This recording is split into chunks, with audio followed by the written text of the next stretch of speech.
Alors, quelques mots sur l'agenda 2030. J'ai 7 minutes exactement. Donc, cet agenda, il a été adopté en 2015 par 193 pays membres de l'ONU. Il contient 17 objectifs qui touchent à des domaines aussi différents, comme vous pouvez le voir ici, il ne faut pas que je m'éloigne du micro, que l'éducation en faveur du développement durable, la bonne santé, le bien-être, la réduction des inégalités, la protection de la vie terrestre, la protection du climat, donc des thèmes économiques, sociaux et environnementaux. Et cet agenda se décline en 169 cibles. Alors, certains disent « Oh là là, 169 cibles, c'est beaucoup ». Mais il faut se dire que c'est quand même 193 pays qui ont négocié cet agenda. C'était un processus participatif qui a engagé un millier de personnes. Donc, 169 cibles, non, ce n'est pas beaucoup. Cet agenda, il a l'avantage de permettre de structurer la réflexion en termes de développement durable autour d'un nombre d'objectifs relativement, dirons-nous, donc restreints. Il se décline, il se veut universel, bien sûr, mais sa spécificité, c'est de s'adapter aux conditions, je dirais, locales, régionales. Donc, en fait, les objectifs se traduisent différemment d'une région, d'un pays à l'autre. Alors, pour exemple, l'objectif numéro 2, qui s'appelle Faim zéro, dans certaines régions, ça sera la lutte contre la sous-alimentation. Dans d'autres, ça sera la lutte contre la malnutrition. Dans d'autres, ça sera la lutte contre la mauvaise alimentation. Et dans d'autres, chez nous en particulier, ça sera la lutte contre le gaspillage alimentaire, qui représente un tiers de la production alimentaire. Je le rappelle, c'est énorme. Cet agenda 2030... pour le développement durable, il a aussi un effet rassembleur, c'est-à-dire qu'il permet d'inscrire des actions locales et régionales dans un effort qui se veut global. Alors là, je vous ai mis un extrait d'un site anglophone qui explique ce que c'est que l'agenda 2030, chaque objectif, qui montre comment est-ce qu'on peut contribuer, le monde doit s'organiser pour essayer d'atteindre ces objectifs, mais aussi comment chaque personne ou chaque petite collectivité peut y contribuer. Ces objectifs, vous avez vu ces petites icônes de couleurs, elles ont quand même pas mal contribué à faire connaître cet agenda. Il y a des entreprises qui ont intégré ces icônes dans leur rapport d'activité. Il y a des ONG aussi qui les ont repris. Et puis, ils ont été un peu apprêtés à toutes les sauces. Je vous ai mis juste quelques exemples, mais juste pour dire que le graphisme a fait énormément pour la diffusion de ce document, ce que n'avait pas l'agenda 21. Alors, la culture dans tout ça, elle n'y est pas. Il n'y a pas de cible ni d'objectif sur la culture. Je souris, mais c'est quand même dommage. Elle est mentionnée dans 3 cibles seulement, au niveau justement de l'éducation en faveur du développement durable, au niveau du tourisme durable et au niveau de la protection du patrimoine culturel. Ce qui m'amène donc à poser la question de la contribution de la culture au développement durable et à l'agenda 2030. Alors, peut-être que certains d'entre vous le connaissent déjà. Il y a un document intéressant de l'Office fédéral du développement territorial et de l'Office fédéral de la culture qui a été publié en 2017 sur la thématique culture et développement durable. L'introduction, je trouve qu'elle est particulièrement intéressante. Il y a quelques réflexions sur la place de la culture dans ce nouvel agenda. Donc, d'une part, la culture, elle est vue comme un outil de médiation qui peut servir vraiment à sensibiliser, à conscientiser les acteurs concernés. Et les acteurs concernés, c'est tout le monde, en l'occurrence. Et peut-être la force de la culture, c'est de pouvoir toucher un public cible que nous, en tant qu'administration cantonale, on ne pourra peut-être pas toucher. Et puis, surtout, de pouvoir, des fois, traduire un langage, des fois, compliqué, d'économistes, de spécialistes de l'environnement, quand on parle de perte de biodiversité, etc. Des fois, les gens, mais bon, elle nous dit quoi, là? Donc, la culture peut aussi traduire des concepts, des fois, assez compliqués. Je pense que la plupart de vous ont vu le film Demain. Il me reste 2 minutes. Et il y a une petite introduction sur le système financier et économique. Et puis, la réalisatrice, elle dit « Oh là là, ça va être compliqué en voix off ». Puis le réalisateur dit « Mais non, c'est pas si compliqué que ça ». Puis c'est vrai que c'est pas compliqué quand on les écoute. On a aussi utilisé, par exemple, des dessins humoristiques pour le plan directeur cantonal. Et les personnes qui ont travaillé sur ce plan directeur cantonal ont dit « Mais cet humoriste, il est incroyable. Nous, on essaye d'expliquer des trucs compliqués sur 2 pages. Lui, il fait un petit creux-barre et puis tout y est, puis en plus ça fait rigoler les gens, quoi. Ça, nous, on n'arrive pas à faire. Voilà. Et puis la culture en tant que lieu d'innovation et de créativité. Et puis pour finir, quel marathon, je vais vous montrer juste, c'est des idées comme ça, mais comment la culture peut contribuer à certains des objectifs du développement durable. Des exemples pris à Fribourg. Il y a le Neighborhood Hub, qui est à la fois un outil de promotion de l'énergie, d'efficacité énergétique et des énergies renouvelables, donc l'objectif numéro 7, et un lieu de manifestation culturelle.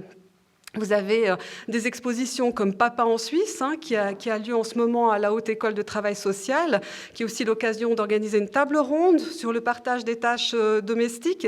C'est vraiment une contribution en faveur de l'objectif numéro 5. Et puis finalement, la culture est aussi un instrument extrêmement important dans le cadre de l'objectif numéro 11, c'est les villes et les quartiers durables, dans sa capacité à assurer une cohésion sociale. L'aspect cohésion sociale, sentiment d'appartenance, d'identification des habitants au quartier est un point extrêmement important de la notion de ville durable, au-delà des aspects écologiques. Là, je vous ai mis quelques exemples. C'est le pique-nique du Schönberg, où on a des spectacles culturels, de la musique, qui réunit des habitants d'un quartier très, très bariolé autour d'un même intérêt. Et puis, l'autre exemple, c'est le processus métamorphose à Lausanne autour de ces nouveaux quartiers durables. Eh bien, le processus participatif était axé autour d'expositions. Là aussi, on voit la place de la culture.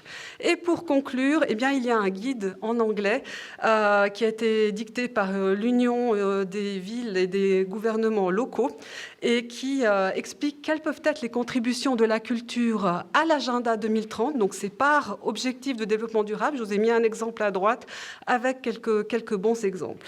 Voilà un petit hommage à un grand artiste qui ne nous fera malheureusement plus rire.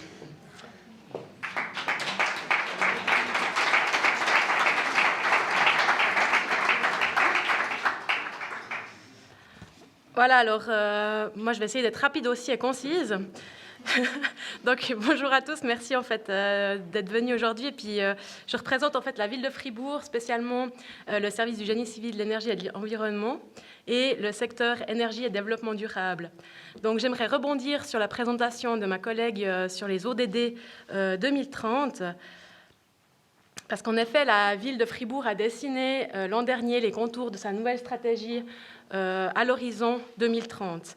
Et puis, elle va y intégrer non seulement les objectifs de développement durable d'Agenda 2030, avec 50 sous-cibles qui ont été révélées comme pertinentes pour la ville de Fribourg, et puis les préoccupations également des citoyens, ainsi que les faiblesses qui ont été mises en évidence par une analyse d'indicateurs globaux pour la ville.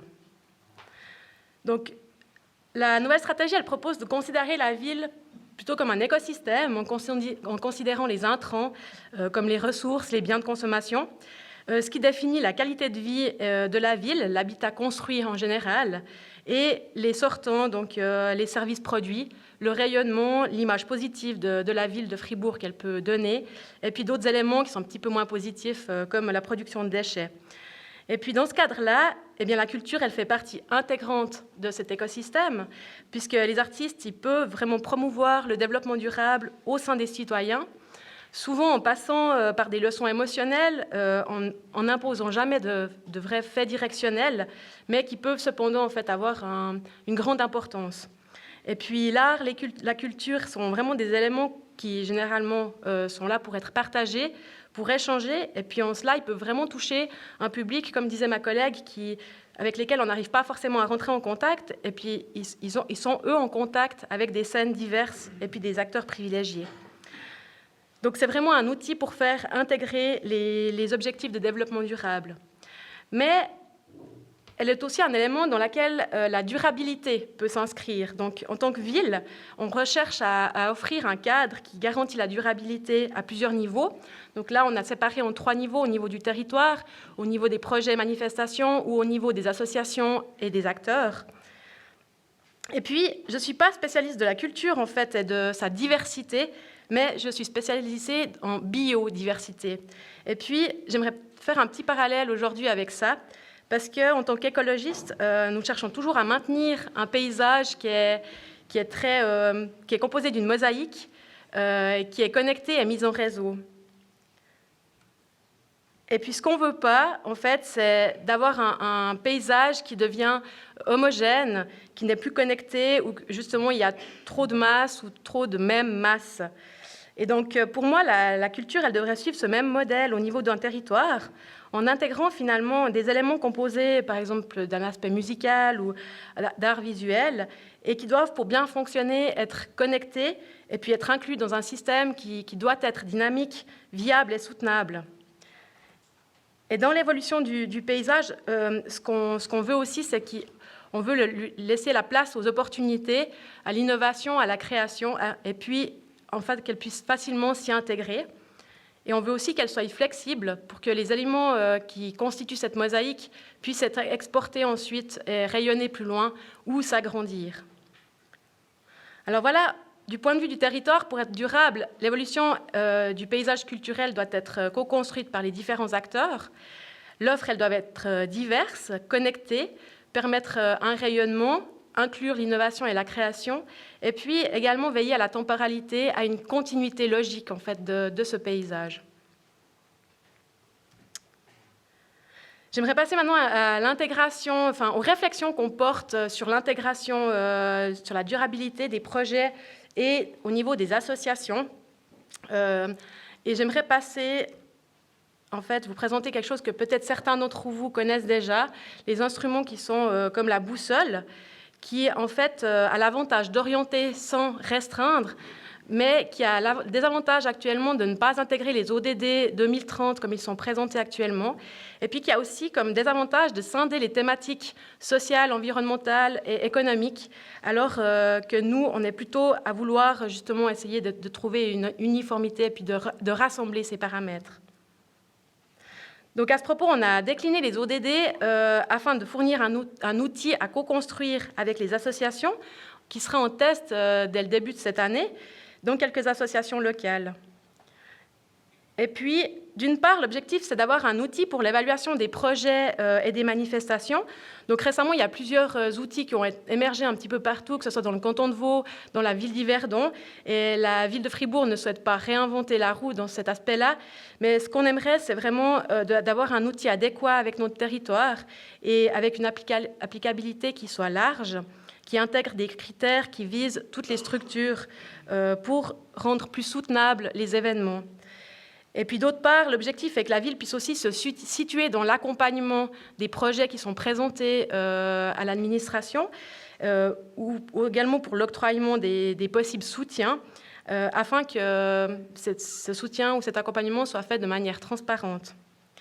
Donc l'idée, c'est que l'analyse intègre plusieurs concepts, qu'ils soient énergétiques, de mobilité, de consommation, et puis qui favorisent la production et qui s'attarde aussi sur des aspects comme l'empreinte écologique ou l'empreinte culturelle, qui va favoriser, en fait, finalement, de prendre le temps de savourer la culture qui est en ville de Fribourg. Et l'idée, c'est de pouvoir avoir une évaluation avant la prise de décision, durant le projet ou la manifestation, et puis ensuite, par la suite, après le projet, pour voir si les objectifs ont été réalisés et pour pouvoir avoir une continuité également dans ces projets qui sont soutenus et mis en place. Et puis enfin, nous souhaitons développer un outil pour les associations, notamment les associations culturelles, qui sera également co-construit avec elles. Et puis on peut lire ici quelques-uns des points qui seront mis en évidence spécifiquement dans cet outil pour l'aspect culturel conjointement à l'aspect environnemental, économique et social, et qui sont aussi des propositions qui avaient été initiées lors des assises de la culture dans la région fribourgeoise. Donc c'est vrai qu'on veut vraiment favoriser cet aspect de travail en réseau, d'accessibilité, de mise en valeur du patrimoine, mais également sur l'utilisation des ressources. Je ne parle pas forcément de ressources naturelles, mais toutes les ressources, qu'elles soient économiques ou même de lieux de production. Et puis de veiller à la diversification des sources de financement également. Voilà, je tiens à remercier la ville de Fribourg et puis mes collègues, spécialement Cédric Schneider qui s'est attardé à élaborer un peu des critères pour pouvoir évaluer ces associations et ces projets, à la cohésion sociale, spécialement Ulla Stotzer, et puis au service de la culture, Natacha Ross et Sonia Meyer, avec lesquels on essaye de construire justement ces outils pour pouvoir dessiner ce paysage culturel. Et à vous pour votre attention.